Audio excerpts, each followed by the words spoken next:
Hey, what's up, y'all? Zach at ZRHS. Today we're going over the final episode of the Queen's Gambit series. Great TV show. If you haven't checked it out, I really suggest you do. And there are spoilers in here, so just be aware if you haven't seen the final episode yet. We will jump right into it. First game, she plays against Leev in the show. This is actually a game by Garry Kasparov. And it starts off, she plays Black, she plays Sicilian. And I'm going to turn the sound off on this. And we get into a normal Sicilian type game. And this is all just regular opening theories. The Scandinavian version. Scandinavian. I don't know how to pronounce it very well, but so brings out the bishop. And this move's interesting. We can see that it is weakening the king side.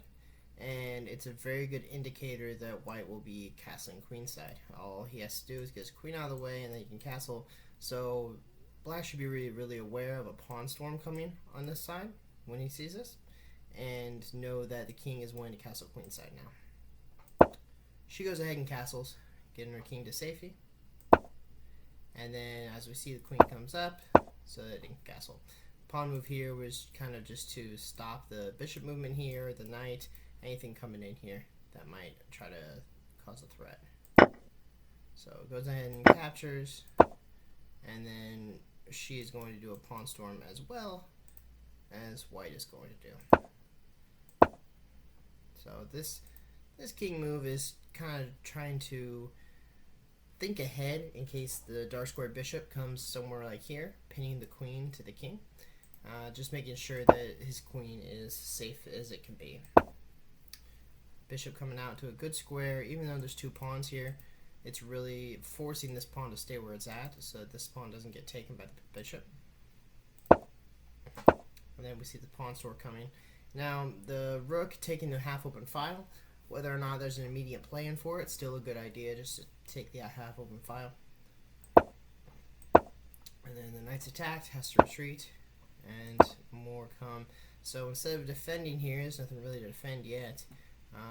Beth goes ahead and makes an attack on the knight. And we're going to see the knight comes in, attacking this piece and threatening a fork. And now attacking the queen. Queen goes back to her hole. And now we're attacking the bishop. So many attacks on every move here. Just forcing white back.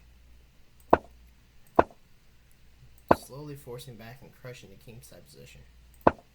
Really a beautiful game, especially since it's a real game played by Garry Kasparov. This is an X-ray to the knight. I'm going to attack if this knight moves. So it goes ahead and protects the knight. And looking to open up some pawns here on the king side. Attacking the bishop, or the bishop is attacking the rook here.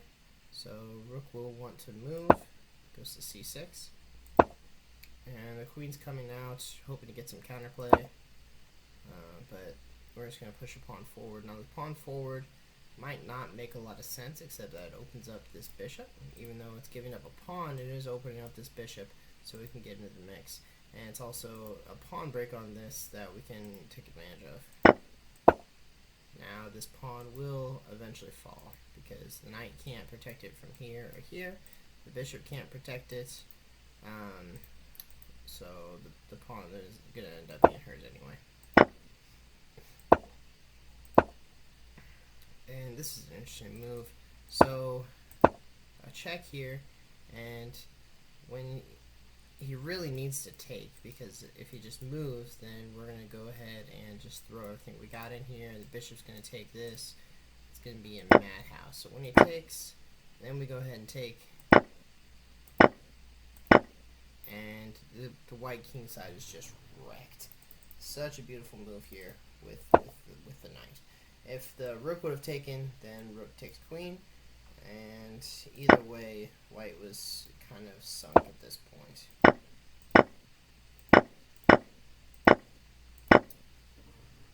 Yes, and white resigned here at this point, knowing that it was all lost. If white hadn't resigned, Beth would have gone ahead and taken the bishop, and then from here, queen would come to d2 and wreak havoc, and this game is essentially over anyway for white. So we'll go on to the next one. Beth Harmon played Duomel, and starts off, Beth's playing white pieces. She goes ahead and takes the center, black's playing the French defense, and then taking more space, which is a common theme in the French defense, going against the French defense, to take more space here instead of capturing. And now we're going to kick that bishop away and bring the bishop here to break the pin, so that nothing funky happens here. If we didn't break the pin and the pawn decided to take, the knight can't move out of the way and it will be lost. Like that. So the knight was able to get out of the way. Okay. And holding on to this pawn, just making sure it's safe. Another fun move sometimes is a check here with the knight, and then when the king has to move, it can no longer castle. So that's also a fun one. So the knight comes out, trying to go ahead and castle, and she goes ahead and does it now anyway.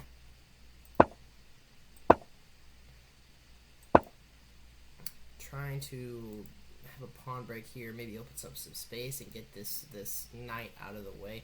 This knight is on a very key square for black. It's in a great outpost here that this pawn's holding on to. So he figures if I can have him take maybe, or if I can take, and take, I don't know, something. Black is trying to get rid of this pawn knight combo because it's wrecking him. So instead, bishop comes up with the attack. And now hoping to trade knights. So white goes ahead and initiates it, and then castles. Now we can see here everything's getting closed up. B4 and then E8. We can see everything's closed up. All of the pawns are kind of stuck on each other, and it makes this kind of like a minefield. This light squared bishop for black is not having the best of luck on these two squares. It can go here. That's about it at the moment. But other than that, knights are going to reign supreme here. And that's what white has. He has a knight versus a bishop that has run into a lot of traffic. So this knight's going to be able to bounce around really nicely versus this bishop that's not so great. Not the worst, because it can still come to 8-6 eventually. But it's not as good as this knight for sure when everything's boxed up like this. So it goes ahead and takes the pawn, and the queen comes out, pinning the knight to the king, and then the king just goes ahead and moves because the queen's protecting the knight, attacking the rook where we knew he would want to go, and the rook comes to g1, protecting the king. Trying to get this pawn break here. Now when pawn takes, rook takes is looking very good for white on the king side. And now we're going to double up our rooks and really cause a problem for black. But I just add that this knight is very good here, even though this knight was better, definitely. But this knight is also very good. Since being protected by the queen, we'd prefer to be protected by a pawn, but that's just not what we have right now. And it's in a good central location, able to attack a lot of squares, and this pawn can't currently attack it because we have our pawn there. And attacking this pawn, trying to get a check in, and going for the pawn break. Alright. Opening stuff up for our queen to come in, and that's a big check right there. And then another check, and then here. And black went ahead and resigned here, because it was just going downhill from here. Our queen's in the backfield, the knight's coming in with a check. So what could have happened is probably queen would have had to have taken this knight, and then rook takes, and it would have been lost. Because if queen didn't take the knight, let's say if the pawn came up, something like that, because we're threatening mate with this, so something has to go on. The pawn can come here, opening up so that the knight can't come here. But even then, we're just gonna push forward with the pawn, threaten mate, and it's gonna be all over very soon. So great game by Beth Harmon. All right, next one we've got her playing against Hellstrom, another game by Garry Kasparov. A lot of these games are by Kasparov, just a testament to how good of a chess player he is. So let's go through it here. Starting off with the English opening. Don't see a lot of that in this series. And very interesting for the English opening. The queen coming out that early. Also notable that the queen didn't go back to her starting location. She went here, blocking the bishop. A good indicator that the bishop's probably going to want to come to b2 eventually. So the knight comes over, and we're attacking the queen, trying to get into a better position. Bishop went to b2 because it's, queen's blocking over here. The bishop really needed to be on this diagonal.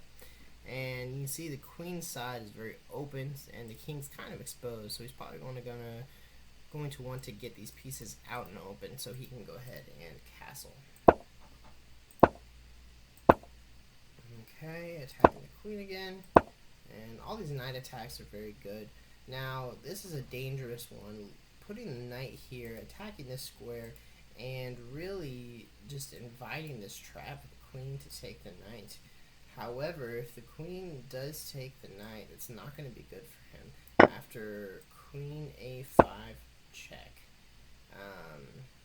And now there's nothing that can stop this except this bishop, but then we just take the bishop and you're in even more trouble.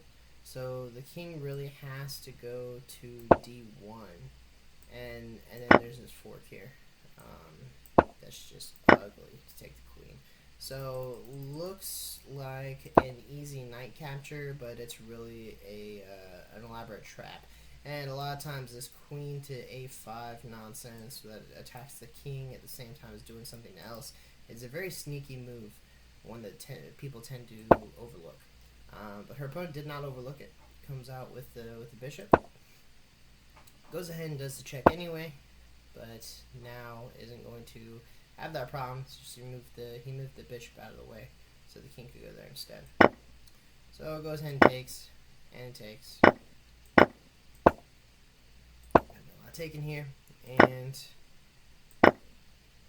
all right. So we exchanged down quite a bit here, and both kings don't look very protected. But this king isn't so bad. It's still got the two back rank rooks that can kind of help it out. And the knight isn't really attacking anything. It can't get a check in because that takes, and that, takes. So not a whole lot there. This knight doesn't have anywhere to go either though. Here it gets taken, here it gets taken. There's nowhere good for this knight to be either. So the rook coming out, trying to pin the knight, and doesn't let that happen. And then takes his knight. Very sneaky move. And the bishop comes out, allowing that capture.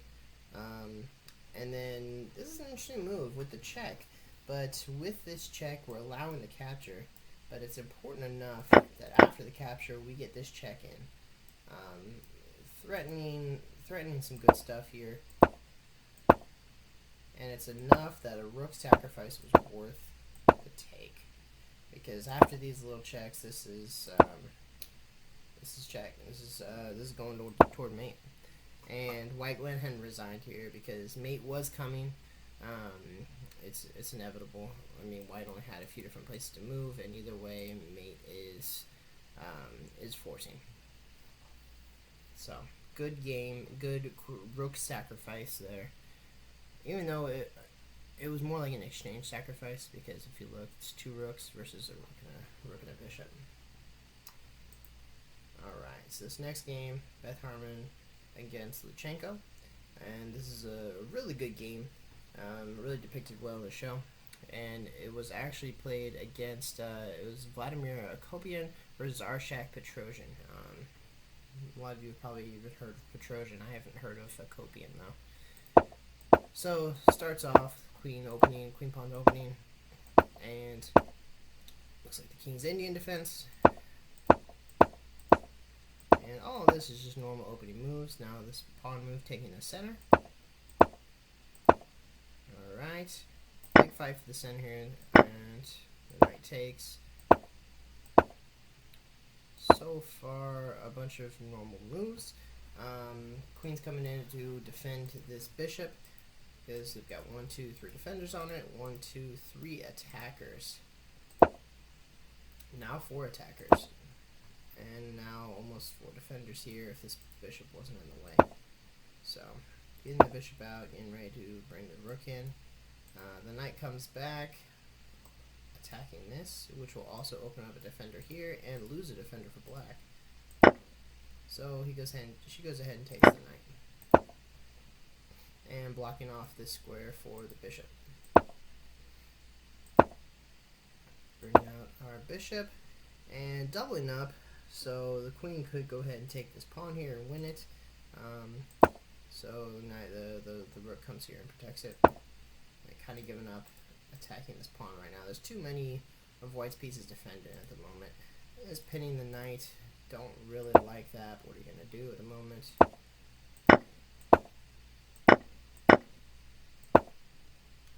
Alright. Pawn. At the moment, it looks like white's doing a little better. White has more space. White has the bishop pair. However, the dark square bishop doesn't seem to be doing a whole lot for white. Attacking the rook, it comes back.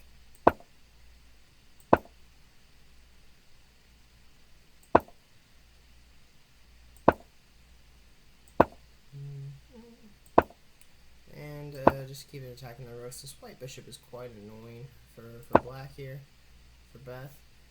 Being in on this square 2, both defending each other. It's a good bishop combination here to have these two here, because then one defends the other, obviously, and it's a nice outpost in black's back rank.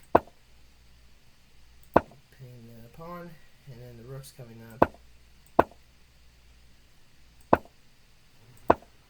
And this is an important pawn break right here, trying to attack that. Now it pushes forward.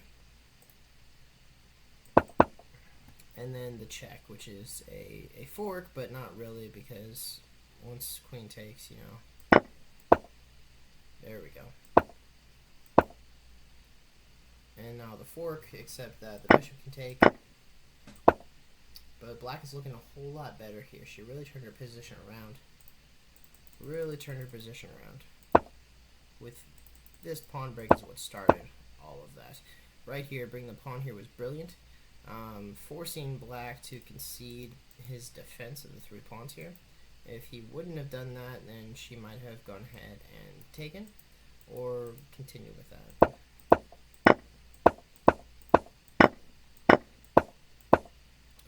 And another pawn break here, trying to get rid of these pawns. Now not taking back because of this this pin. And really opening up. Now this is an interesting one.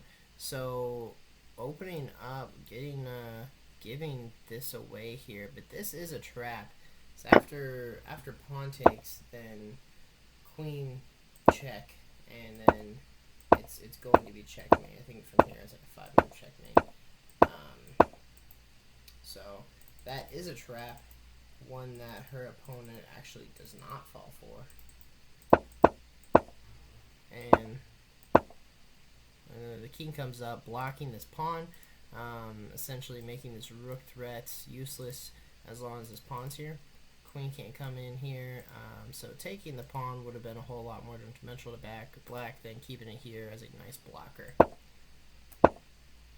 Attacking the queen, and then there's a big old check there.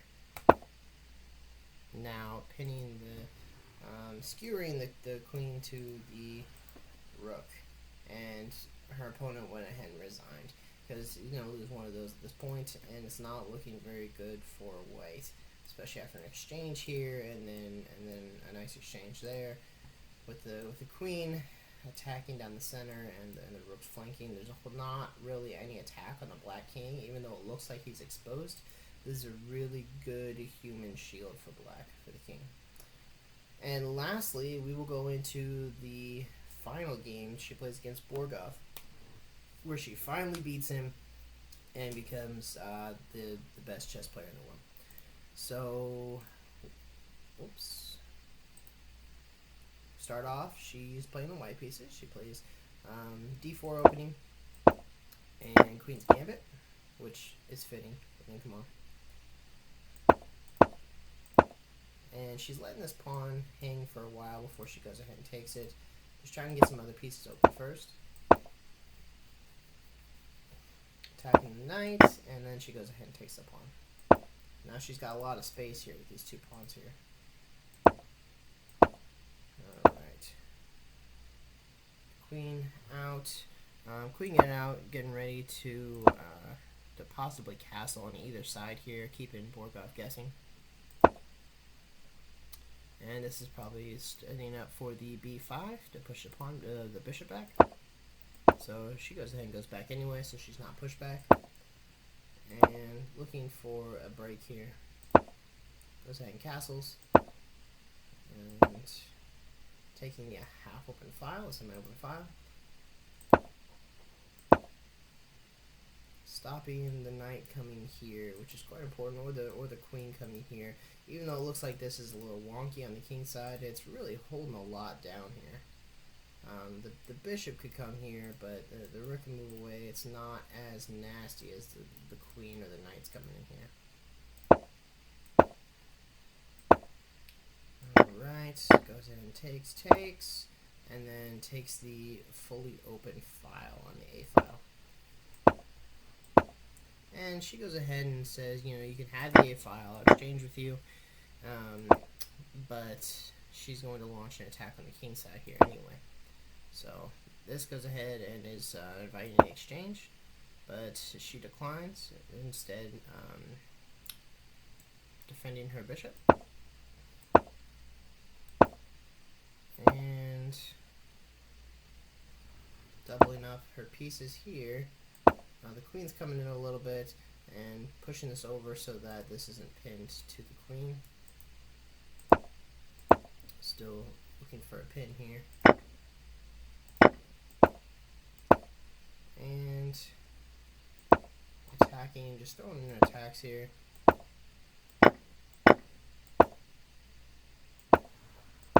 It's a very subtle game with all these little movements that they're doing. Each piece, each move here is kind of setting up the tone of the game. You can see it right now. She's got two center pawns versus his one. She's got more space at the moment, especially on the queen side. She's got more space here on this diagonal. If you can see, she's got way more space than black. Black has his pawns scattered, kind of, to protecting the king, and hers are more together.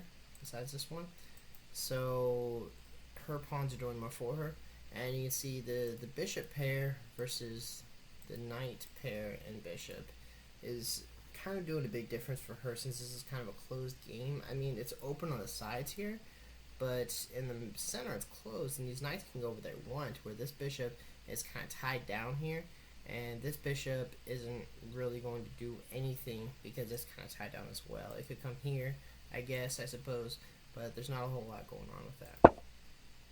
So knight pops over, attacking the queen, and not much the queen could do. He's got this nice little position here. Kicking the queen away. Alright.